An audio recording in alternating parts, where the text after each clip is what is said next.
এই বাংলার জমিনের ইতিহাস আমরা দেখেছি, বক্তারা যখন কোরআনুল কারীম থেকে স্পষ্ট ভাবে জাতির সম্মুখে জিজ্ঞাসার আলোকে তাফসীর করেছে, অনেকে বক্তার যুবাকে কত্তল করা হয়েছে। কথা বলেন ঠিক কিনা? আল্লাহ পাক রব্বুল আলামিন যে সকল জালিম স্বৈরাচারী আলেমদের উপরে নির্যাতন করেছে, কোরআনের উপরে নির্যাতন চালিয়েছে, মুসলমানদের উপরে নির্যাতন চালিয়েছে, ইসলামী আন্দোলনের কর্মী ভাইদেরকে বাড়িতে থাকতে দেয়নি, এমনকি তাদের ফাঁসির কাস্তি নিয়ে ঝুলিয়েছে। কথা বলেন ঠিক কিনা? আল্লাহ পাক রব্বুল আলামিন গুটি কয়েক দিনের জন্য ছাড় দিয়েছিল, কিন্তু এই 5 আগস্টের দিনকে আল্লাহ পাক রব্বুল আলামিন আর তাকে ছাড় দেওয়া হয়নি। কথা বলেন ঠিক কিনা? এই জন্য আজকে এমন একটা উন্মুক্ত পরিবেশ আমরা পেয়েছি। এই উন্মুক্ত পরিবেশে এখানে আলোচনা হবে কোরআন থেকে উন্মুক্ত ভাবে। কথা বলেন ঠিক কিনা?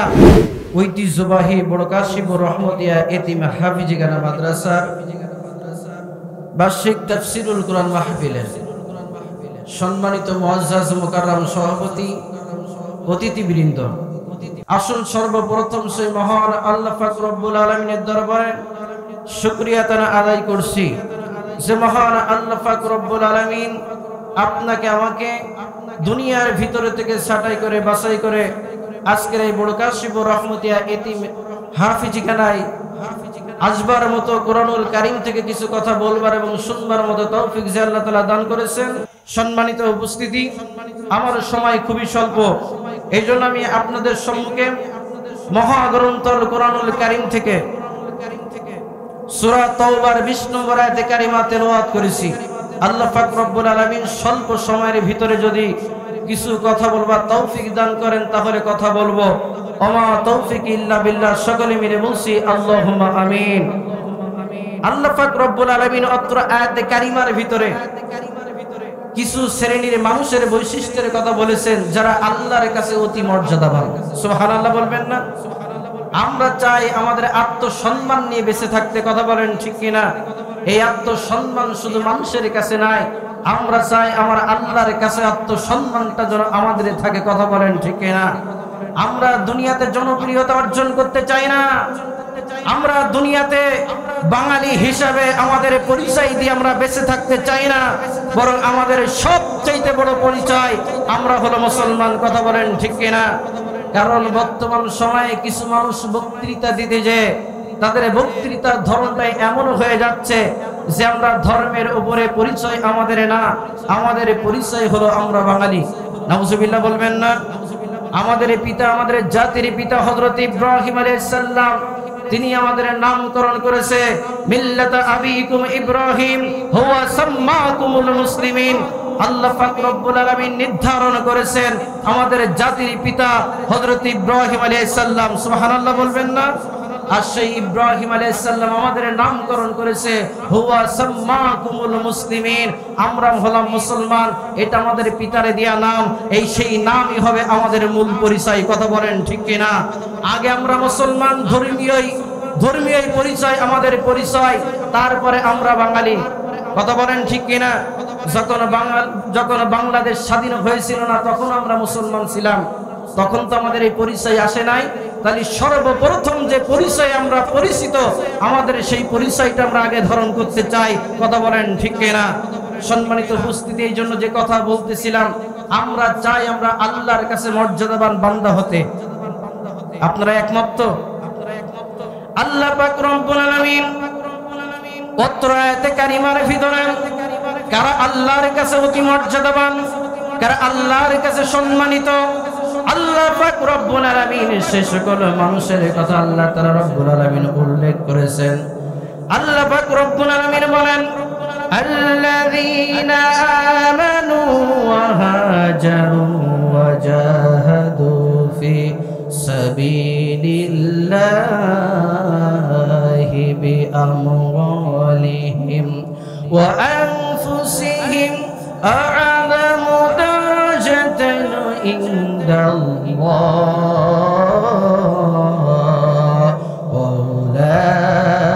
উলাইকা হুমুল ফাইজুন। বলি আল্লাহু আকবার।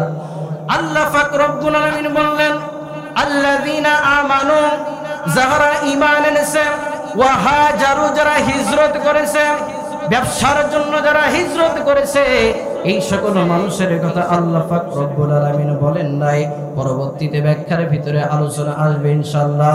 আল্লাহ পাক রব্বুল আলামিন পরবর্তীতে বললেন ওয়া জাহাদু যারা জিহাদ করেছে, সংগ্রাম করেছে, আন্দোলন করেছে, প্রান্তকার চেষ্টা চালিয়েছে, বি আমওয়ালিহিম তার মাল দ্বারা, ওয়া আনফুসিহিম এবং তার জান দ্বারা, আদামু দারাজাতান ইনদাল্লাহ, বলি আল্লাহু আকবার।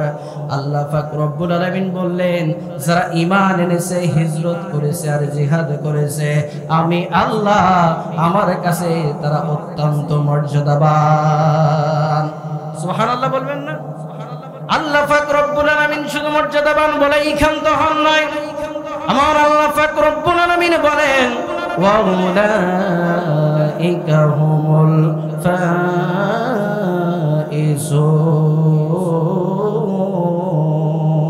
ফাইজুন।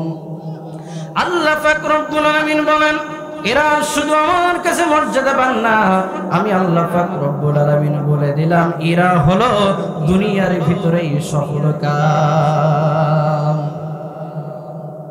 সম্মানিত উপস্থিতি, আয়াতের সরল অনুবাদ বললাম। আয়াতের ব্যাখ্যা বুঝতে গেলে সর্বপ্রথম জানতে হয় আয়াতের শানে নুজুল। আসুন আমরা আয়াতের শানে নুজুলের দিকে একটু যাই।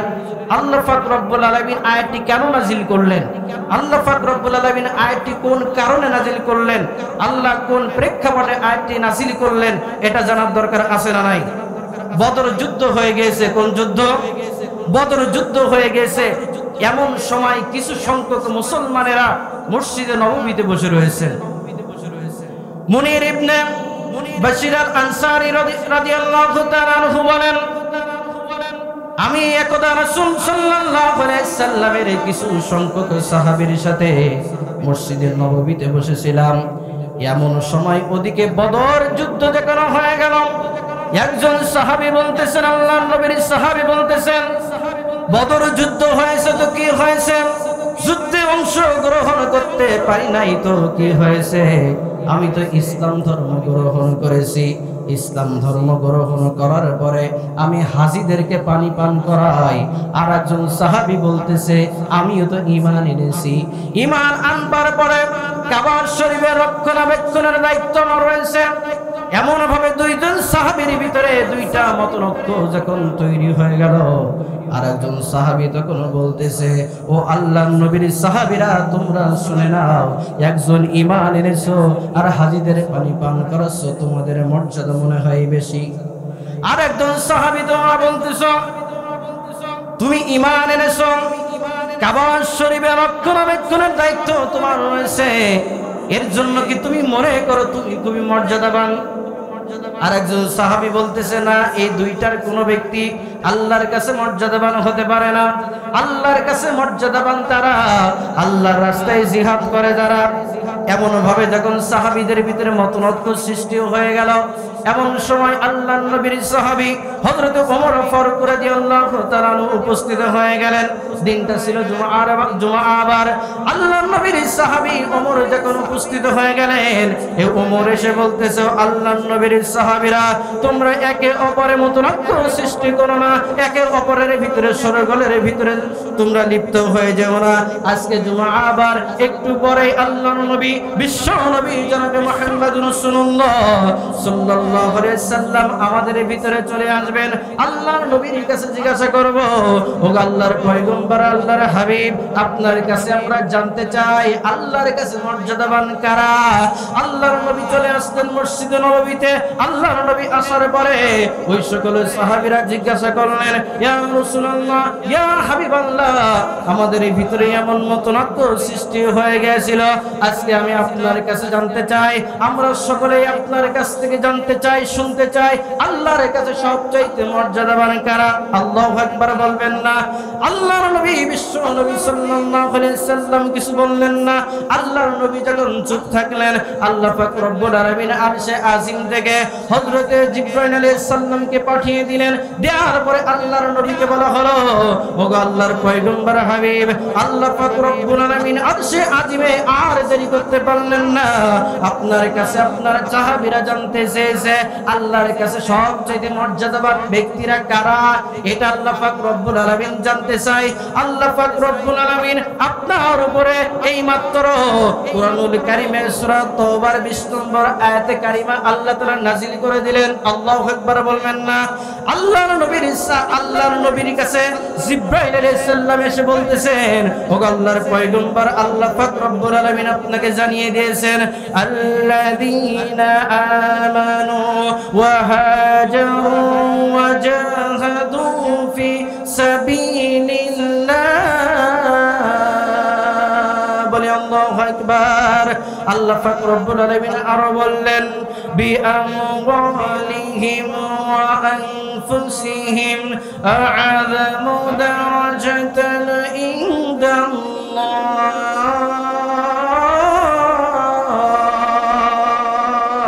ওয়া উলাইকা হুমুল ফাইজুন। বলে আল্লাহু আকবার। আল্লাহ পাক রব্বুল আলামিন জানিয়ে দিলেন, হাবিব আপনি শুনলেন, জেনেলেন আল্লাহর কাছে মর্যাদাবান কারা। আল্লাহ পাক রব্বুল আলামিন বলেছেন প্রথমে ঈমান আনবে যারা। প্রথমে কি আনবে? কথা বলেন। প্রথমে ঈমান আনবে যারা, ঈমান আনার পরে ইসলাম মানার জন্য, ইসলামী আন্দোলন করার জন্য, কোরআনটাকে প্রতিষ্ঠিত করার জন্য যে সকল মানুষগুলো প্রান্ত করে চেষ্টা চালাবে, চেষ্টা চালাতে চালাতে বাতিল পন্থীর কাছে নির্যাতনের শিকার হয়ে যাবে।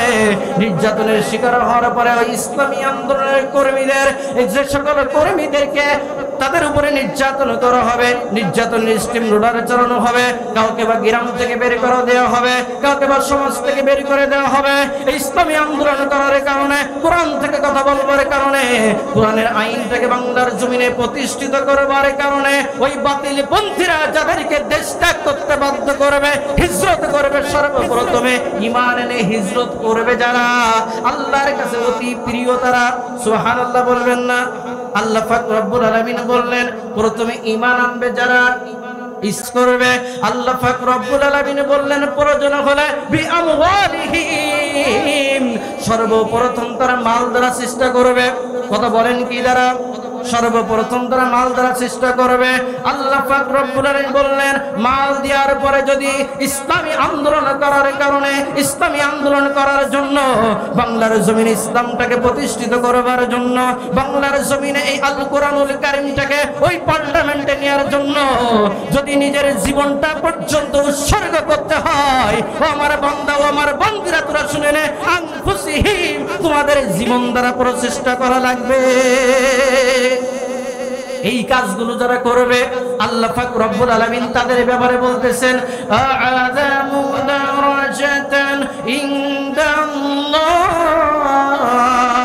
আমি আল্লাহ পাক রব্বুল আলামিন বললাম এই তিনটা বৈশিষ্ট্য থাকবে যাদের ভিতরে, আমি আল্লাহ পাক রব্বুল আলামিনের কাছে মর্যাদাবান থাকবে তারা। সুবহানাল্লাহ বলবেন না? তাহলে তিনটি বৈশিষ্ট্যের উপরে আছে যারা আল্লাহর কাছে মর্যাদাবান তারা। কথা বলেন ঠিক কিনা? আপনার থাকতে পারে, আপনি হতে পারেন সভাপতি, আপনি হতে পারেন বিভিন্ন দলের উপজেলা সভাপতি, কিংবা হতে পারেন জেলার সভাপতি। আপনার দায়িত্ব থাকতে পারে গোটা বাংলার, কিন্তু আপনি যদি তিনটা বৈশিষ্ট্যের ভিতরে বের না পড়েন, আল্লাহর কোরআন সাক্ষী সূরা তাওবার 20 নম্বর আয়াতে কারিমা আল্লাহ পাক রব্বুল আলামিন বললেন যতই তোমার ক্ষমতা থাকুক না কেন, যতই যা কিছু থাকুক না কেন, আমি আল্লাহ পাক রব্বুল আলামিনের কাছে তোমার বিন্দু মাত্র কোনো মর্যাদা নাই। কথা বলেন ঠিক কিনা? কথাটি আমার না আল্লাহর? কথা বলেন কথাটি কার? এই কথাটা বলেছেন যিনি আপনার আমার সকলের কলকাঠি নাড়েন যিনি। কথা বলেন ঠিক কিনা? আপনাকে আমাকে যিনি দুনিয়াতে পাঠিয়েছেন, আপনার আমার একটা দায়িত্ব দিয়ে আল্লাহ তাআলা পাঠিয়েছেন। এই দায়িত্ব যদি আমি পালন না করি, আল্লাহর কাছে জবাবদিহিতা আছে না নাই? কথা বলেন আছে না নাই?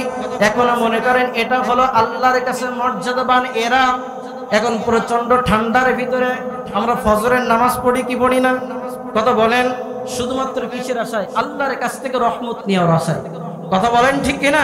আল্লাহর কাছ থেকে রহমত নেওয়ার আশায় আল্লাহ পাক বললেন, বান্দা নামাজ পড়েছো, আমার কাছ থেকে রহমত প্রাপ্ত বান্দা হতেও পারো না। গ্যারান্টি দিতে পারবেন নামাজ পড়লে পরে আল্লাহর কাছ থেকে রহমত পাওয়া যাবে? কথা বলেন পারবেন? কোরআনের একটা আয়াত দেখাতে পারবেন?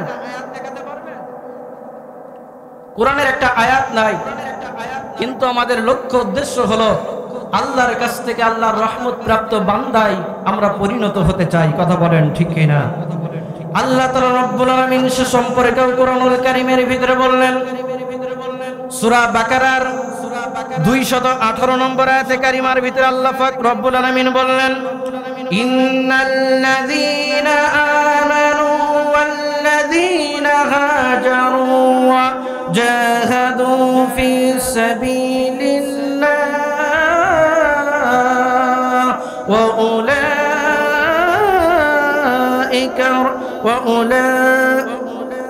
আল্লাহ পাক রব্বুল আলামিন বললেন, ওয়া ইন্নাল্লাযীনা আমানু ওয়াল্লাযীনা হাজারু ওয়া জাহাদু ফি সাবিলিল্লাহ উলাইকা ইয়ারজুনা রাহমাতাল্লাহ ইন্নাল্লাহা ওয়াল্লাহু গফুরুর রহিম। আল্লাহ পাক রব্বুল আলামিন বললেন, ইন্নাল্লাযীনা আমানু, নিশ্চয়ই যারা ঈমান এনেছে, ওয়া হাজারু, যারা হিজরত করেছে, ওয়া জাহাদু ফি সাবিলিল্লাহ, আল্লাহর রাস্তায় জিহাদ করেছে, উলাইকা ইয়ারজুনা রাহমাতাল্লাহ, আমি আল্লাহ পাক রব্বুল আলামিনের কাছ থেকে তার রহমত প্রাপ্ত বান্দা হয়েছে। সুবহানাল্লাহ বলবেন না?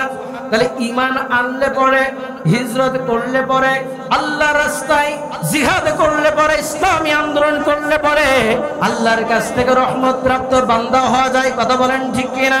আল্লাহ পাক রব্বুল আলামিন বললেন, ওয়াল্লাহু গফুরুর রহিম, এবং আল্লাহ পাক রব্বুল আলামিন ক্ষমাশীল দয়ালু। সুবহানাল্লাহ বলবেন না? আল্লাহ তাআলা এই কথার ইঙ্গিত দ্বারা প্রমাণ করেন, ঈমান আনবে যারা, আল্লাহর রাস্তায় হিজরত করবে যারা, আল্লাহর রাস্তায় জিহাদ করবে তারা যারা, আল্লাহ পাক রব্বুল আলামিন বললেন, এরা আমি আল্লাহ আমার কাছে মর্যাদাবান, আমি আল্লাহ আমার কাছ থেকে রহমত প্রাপ্ত বান্দা। শুধু বান্দা, রহমত প্রাপ্ত বান্দাই করে ক্ষান্ত নয়, আমি আল্লাহ পাক রব্বুল আলামিন বললাম, আল্লাহু গফুরুর রহিম। বলে আল্লাহু আকবার। আল্লাহ পাক রব্বুল আলামিন বললেন, আমি আল্লাহ পাক রব্বুল আলামিন ক্ষমাশীল, আমি তাদের জীবনের গুনাহ মাফ করে দিলেও দিতে, কথা বলেন, দিলেও দিতে পারি। এই এখতিয়ার কার কাছে? কথা বলেন, আল্লাহর কাছে। এখন মনে করেন ঈমান আনলে পরে, হিজরত করলে পরে, আল্লাহ পাক রব্বুল আলামিনের রাস্তায় জিহাদ করলে পরে আল্লাহর কাছে মর্যাদাবান বান্দায় পরিণত হওয়া যায়, আল্লাহর কাছে রহমত প্রাপ্ত বান্দায় পরিণত হওয়া যায়। আল্লাহ পাক রব্বুল আলামিন সূরা সফের 4 নম্বর আয়াতে কারিমার ভিতরে বললেন, ও বান্দা, আমার কাছ থেকে শুধু রহমত প্রাপ্ত বান্দাই হওয়া, আমার কাছে শুধু মর্যাদাবান বান্দাই হওয়া, আমি আল্লাহ কি তোমাদের ভালোবাসবো না? আল্লাহর ভালোবাসা দরকার আছে না নাই?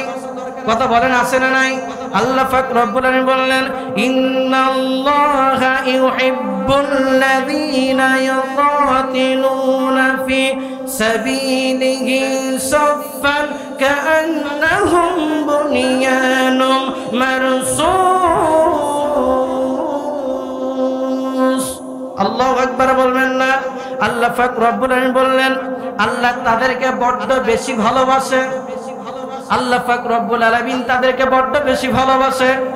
আল্লাহ পাক রব্বুল আলামিনের রাস্তায় সারিবদ্ধ হয়ে ইসলামী আন্দোলনের শরীক হবে যারা, ইসলামী আন্দোলন করবে যারা, সারিবদ্ধ হয়ে আল্লাহর রাস্তায় জিহাদ ফিসাবিলিল্লাহর কাজ করবে যারা, সীসা ঢালা প্রাচীরের ন্যায় ঐক্যবদ্ধভাবে যদি আল্লাহর রাস্তায় সংগ্রামে আন্দোলনে নিয়োজিত হওয়া যায়, আল্লাহর কাছ থেকে ভালোবাসা পাওয়া যাবে। সুবহানাল্লাহ বলবেন না? তাহলে আল্লাহর কাছে আল্লাহর ভালোবাসা পেতে হলে ইসলামী আন্দোলন করা লাগবে কি লাগবে না? কথা বলেন ঠিক কিনা?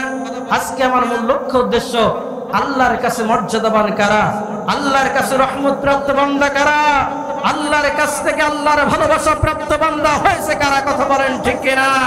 আপনি দুনিয়াতে যাই করেন না কেন, ভালো করেন তেন করেন, আপনার কোনো মর্যাদা আল্লাহর কাছে চায় না, পয়সার মর্যাদা নাই। আপনি যদি ইসলামী আন্দোলনের কর্মী না হতে পারেন, ঈমান এনে যদি আপনার উপরে জুলুম নির্যাতন না আসতে পারে, তাহলে বুঝবেন আপনার ওই ঈমান আর আব্দুল্লাহ বিন উমাইয়ের ঈমান একই রকম। কথা বলেন ঠিক কিনা? সম্মানিত উপস্থিতি, এই ঈমান আনার কারণে, এই কথাগুলো বলার কারণে, এই ইসলামী আন্দোলনের কথাগুলো বলবার কারণে আমাদের কোরআনের পাখি গোটা বিশ্ব জুড়ে যার পদচারণা রয়েছে, আমাদের সেই কোরআনের পাখি, কোরআনের বুলবুল, লক্ষ কোটি মানুষের হৃদয়ের স্পন্দন আল্লামা দেলোয়ার হোসেন সাঈদী এই কথাগুলো বলেছিল বিদায় তৎকালীন সময়ের অত্যাচারী শাসক শেখ হাসিনা তাকে দীর্ঘ 13টি বছরের কারারুদ্ধ করে রেখেছিল। কথা বলেন ঠিক কিনা? শুধু তাকে চার দেওয়ালের ভিতরে আটকে রেখেই ক্ষান্ত হয়েছিল না, ওই দাদা বাবুদের মদতটাকে খুশি করার জন্য, তাদের মনটাকে জোগানোর জন্য, তাদের পরামর্শ অনুযায়ী আল্লামা দেলোয়ার হোসেন সাঈদীকে ইনজেকশন পুশ করে বাংলার জমিন থেকে তাদের শহীদের নজরানা পেশ করতে হয়েছে। কথা বলেন ঠিক কিনা? আর আপনি ঈমান আনবেন, আপনি ঈমান আনবেন, মুসলমান হিসেবে দাবি করবেন, আপনার উপরে একটা ফুলের টোকা পড়বে না। আপনার ওই ঈমান কখনো ওই আল্লাহর নবী, বিশ্ব নবী সাল্লাল্লাহু আলাইহি সাল্লামের অনুসারীদের ঈমানও হতে পারে না। কথা বলেন ঠিক কিনা? সম্মানিত উপস্থিতি, এখন প্রশ্ন আসতে পারে, আল্লাহর মর্যাদা পাওয়া যাবে ইসলামী আন্দোলন করলে পরে, আল্লাহর কাছ থেকে রহমত পাওয়া যাবে ইসলামী আন্দোলন করলে পরে, আল্লাহর কাছ থেকে ভালোবাসা পাওয়া যাবে ইসলামী আন্দোলন করলে পরে, এই ইসলামী আন্দোলনটি আপনাকে আমাকে জান্নাত পর্যন্ত নিয়ে যেতে পারবে? প্রশ্ন আছে না নাই? কারণ আমরা দুনিয়াতে যা করি জান্নাতের আশায়। কথা বলেন ঠিক কিনা? এখন আল্লাহর ভালোবাসা পাইলাম, আল্লাহর কাছে মর্যাদাবান হয়ে গেলাম, আল্লাহর কাছ থেকে আমরা রহমতে প্রাপ্ত বান্দায় পরিণত হয়ে গেলাম। এখন আসেন, ইসলামী আন্দোলন আপনাকে আমাকে জান্নাত পর্যন্ত পৌঁছাতে পারবে কি পারবে না, এর গ্যারান্টিও কোরআনুল কারীমের ভিতরে আছে না নাই? আল্লাহ পাক রব্বুল আলামিন বলেন, ইয়া আইয়ুহাল্লাযীনা আমানু হাল আদুল্লুকুম আলা তিজারাতিন তুনজিকুম মিন আযাবিন আলীম।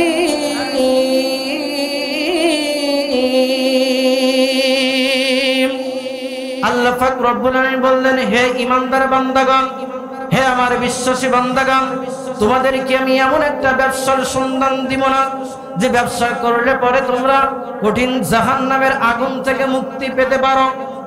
আমরা এই ব্যবসা চাই কি চাই না? যারা বিএনপি করে, এই বিএনপি ভাইদের কাছে জিজ্ঞাসা করবেন, ও আমার ভাইরা, মৃত্যুর পরে তোমরা কোথায় যেতে চাও? তারা বলবে, আমরা আল্লাহর জান্নাতে যেতে চাই। কথা বলেন ঠিক কিনা? বিগত দিনে আমাদেরকে যারা বাড়িতে থাকতে দেয়নি ইসলামী আন্দোলন করার কারণে, ওই সকল আওয়ামী স্বৈরাচারীদের কাছে জিজ্ঞাসা করবেন, যারা আলেমদেরকে ধরে অন্ধ প্রকাশ্য ভর্তি করেছিল, আলেমদেরকে ধরে ধরে আয়না ঘরের ভিতরে ঢুকিয়েছিল, কোন আলেমকে বাংলার জমিনে শহীদি নজরানা পেশ করতে হয়েছিল, কোন কোন আলেমদেরকে ফাঁসির মঞ্চে উঠতে হয়েছিল, অনেকে আলেমদেরকে বাংলার জমিন থেকে বিতাড়িত করেছিল। ওই সকল স্বৈরাচারী শাসকের যে সকল লোকজন রয়েছে, এদের কাছে জিজ্ঞাসা করবেন, মৃত্যুর পরে তোমার ইচ্ছা কোথায় যেতে চাও? তারাও এক বাক্যে বলবে, আল্লাহর জান্নাত। কথা বলেন ঠিক কিনা? যারা সৎ লোকের শাসন চাই, আল্লাহর আইন চাই, আল্লাহর আইন চাই, সৎ লোকের শাসন চাই, বাংলাদেশ জামাত ইসলামী ভাইদের কাছে জিজ্ঞাসা করবেন, মৃত্যুর পরে তোমরা কোথায় যেতে চাও? তারাও বলবে, আমরা আল্লাহর জান্নাতে যেতে চাই। কথা বলেন ঠিক কিনা? নারায়ে তাকবীর। বিশেষ বার্তার আগমন, ইমরান হোসেন সাইফি ভাইয়ের আগমন কাশীপুরবাসীর পক্ষ থেকে নারায়ে তাকবীর। সম্মানিত উপস্থিতি, আমি 1-2 মিনিটের ভিতরে আমি কর্তৃপক্ষের কাছে একটু 2 মিনিট সময় চাচ্ছি। আমি এই কথাটা বলেই আমার আলোচনা ইতি টানবো ইনশাআল্লাহ।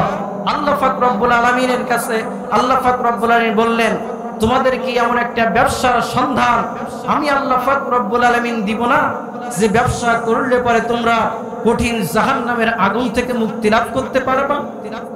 এই ব্যবসার সন্ধান আমরা জানতে চাই কি চাই না? সম্মানিত উপস্থিতি, আল্লাহ পাক রব্বুল আলামিন সূরা সফের 10 নম্বর আয়াতে কারিমার ভিতরে বললেন যে এই ব্যবসাগুলো যদি করতে পারো, এই আমল যদি তোমার ভিতরে ধারণ করতে পারো, আমি আল্লাহ পাক রব্বুল আলামিন তোমার জান্নাতের গ্যারান্টি আমি আল্লাহ তাআলা নিয়ে নিলাম। সুবহানাল্লাহ বলবেন না? আল্লাহ পাক রব্বুল আলামিন বললেন, তুমিনুনা বিল্লাহি ওয়া রাসূলিহি ওয়া তুজাহিদুনা ফি সাবিলিল্লাহি বিআমওয়ালিকুম ওয়া আনফুসিকুম যালিকুম খায়রুল লাকুম ইন কুনতুম তা'লামুন। আল্লাহ পাক রব্বুল আলামিন বললেন, ও আমার বান্দা এবং বান্দীরা শুনে নাও, জেনে নাও, যারা কঠিন জাহান্নামের আগুনের ভয় পাও, আমি আল্লাহ আমার আল্লাহর জান্নাতের মেহমান হতে চাও, ও বান্দা ও বান্দি তোমরা জেনে নাও, আমি আল্লাহ পাক রব্বুল আলামিন কয়েকটা বৈশিষ্ট্যের কথা তোমাদেরকে বলে দেব। এই বৈশিষ্ট্যগুলো যদি তোমরা তোমাদের জীবনের ভিতরে ধারণ করতে পারো, আমি আল্লাহ পাক রব্বুল আলামিন জান্নাতের গ্যারান্টি দিয়ে দিলাম। সুবহানাল্লাহ বলবেন না? আল্লাহ পাক রব্বুল আলামিন বললেন, তুমিনুনা বিল্লাহি ওয়া রাসূলিহি, সর্বপ্রথম ঈমান আনবা আল্লাহ এবং আল্লাহ রাসূলের উপরে। ঈমান আনতে হবে কার উপরে? কথা বলেন। আল্লাহ এবং আল্লাহ রাসূলের উপরে সর্বপ্রথম ঈমান আনবা তোমরা। আল্লাহ পাক রব্বুল আলামিন বললেন, ওয়া তুজাহিদুনা ফি সাবিলিল্লাহি বিআমওয়ালিকুম ওয়া আনফুসিকুম। আল্লাহ তাআলা বললেন, প্রয়োজন হলে তোমাদের মাল তোমাদের জান দ্বারা আল্লাহর রাস্তায় সংগ্রাম করবা। আমি আল্লাহ পাক রব্বুল আলামিন বললাম, যালিকুম খায়রুল লাকুম ইন কুনতুম তা'লামুন।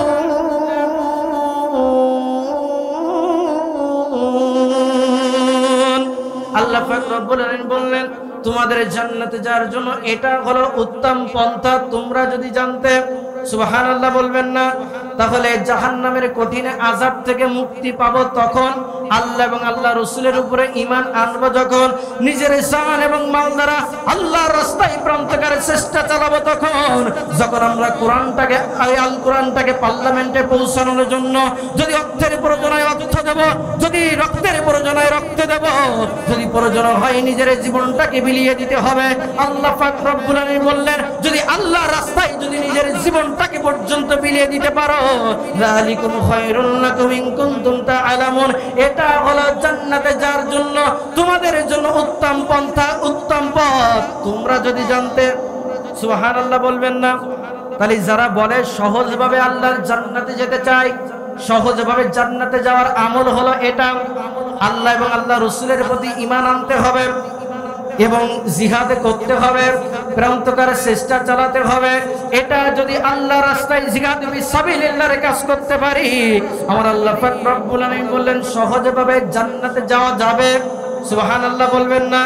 সম্মানিত উপস্থিতি, তাহলে আজকে আলোচনা আমি পরিপূর্ণভাবে আপনাদের সম্মুখে রাখতে পারলাম না, তবে যতটুকু আলোচনা আপনাদের সম্মুখে উত্থাপন করেছি, এই আলোচনা দ্বারা একমাত্র লক্ষ্য উদ্দেশ্য, আমাদের একমাত্র শিক্ষা হলো আল্লাহর উপরে ঈমান আনার পরে আসতে পারে আপনার উপরে অত্যন্ত নির্যাতনের স্টিমরোলার, হতে পারে আপনাকে গিরাম ছাড়া, হতে পারে আপনাকে ইউনিয়ন ছাড়তে হতে পারে, এমনকি আল্লাহর কোরআনটাকে বাস্তবায়ন করার জন্য ওই আল কোরআনের পাকে আল্লামা দেবর হোসেন সাঈদীর মতো নিজের জীবনটাকে বিলিয়ে দিতে হতেও পারে। কথা বলেন ঠিক কিনা? এই বাংলার জমিনটাকে স্বাধীন করবার জন্য ওই সেই দিকে 1971 সালে ইতিপূর্বের মানুষরা জীবন দিয়েছিল, অনুরূপভাবে বাংলার জমিনটাকে স্বাধীন করবার জন্য শহীদ আবু সাইদ যেমন বুকটা পাঠিয়ে দিয়েছিল, প্রয়োজন যদি ইসলামটাকে বিজয় করার জন্য আল কোরআনটাকে বাংলার পার্লামেন্টে নেওয়ার জন্য যদি শহীদ আবু সাইদের মতো বুকটা পাঠিয়ে দিতে হয় বাতিল পন্থীর কাছে, তারপরেও আমরা আল কোরআনের আইন বাংলার জমিনে চাই। কারা কারা দিয়ে হাত তুলে আল্লাহকে দেখায় দেয়। লিল্লাহে তাকবীর, লিল্লাহে তাকবীর। আমরা দুনিয়ার সকল শাসন দেখেছি, কথা বলেন ঠিক কিনা? বুবুর শাসন আমরা বাংলার জমিনে দেখেছি, বাংলার মুসলমান শান্তিতে বসবাস করতে পারে নাই, কথা বলেন ঠিক কিনা? আমরা ভাবির শাসন বাংলার জমিনে দেখেছি, বাংলার মুসলমান তখনও পরিপূর্ণভাবে শান্তিতে বাংলার জমিনে বসবাস করতে পারে নাই, কথা বলেন ঠিক কিনা? আমরা চাচার শাসন দেখেছি, আমরা সকল শাসন দেখা শেষ, সামনে হলো আল কোরআনের বাংলাদেশ, কথা বলেন ঠিক কিনা? সকল শাসন বাংলার জমিনের শান্তি ফিরায় আনতে পারে নাই। আমরা চাই বাংলার পার্লামেন্টে অন্য কোন মানব রচিত সংবিধান দিয়ে বাংলার পার্লামেন্ট চলতে পারে না। বাংলার পার্লামেন্ট চলবে সামনে নির্বাচনের মাধ্যমে আল কোরআনের পার্লামেন্ট, কথা বলেন ঠিক কিনা? এর জন্য যদি বাংলাদেশের মুসলমানদের শহীদ নজরানা পেশ করতে হয়, শহীদ আবু সাইদ, শহীদ মীর মুগ্ধের মতো যদি জীবনটাকে বিলিয়ে দিতে হয়, কোরআনের পাখি যে পথে চলেছে, কোরআনের পাখি যে স্বপ্ন বাংলার জমিনে রেখে গিয়েছে, আল কোরআনের পাখি আল্লামা দেলোয়ার হোসেন সাইদির স্বপ্নটাকে বাংলার জমিনে পুরা করবার জন্য আমরা বাংলার মুসলমান সব সময় প্রস্তুত রয়েছি, কথা বলেন ঠিক কিনা? সম্মানিত উপস্থিতি, যে কথাগুলো বললাম এবং শুনলাম, আল্লাহ পাক রব্বুল আলামিন আল কোরআনুল কারীমের এই সকল কথাগুলোর উপরে পরিপূর্ণভাবে যেন আপনাকে আমাকে সকলকে ঈমান আনবার তৌফিক দান করেন। সকলে বলছি আল্লাহুম্মা আমিন।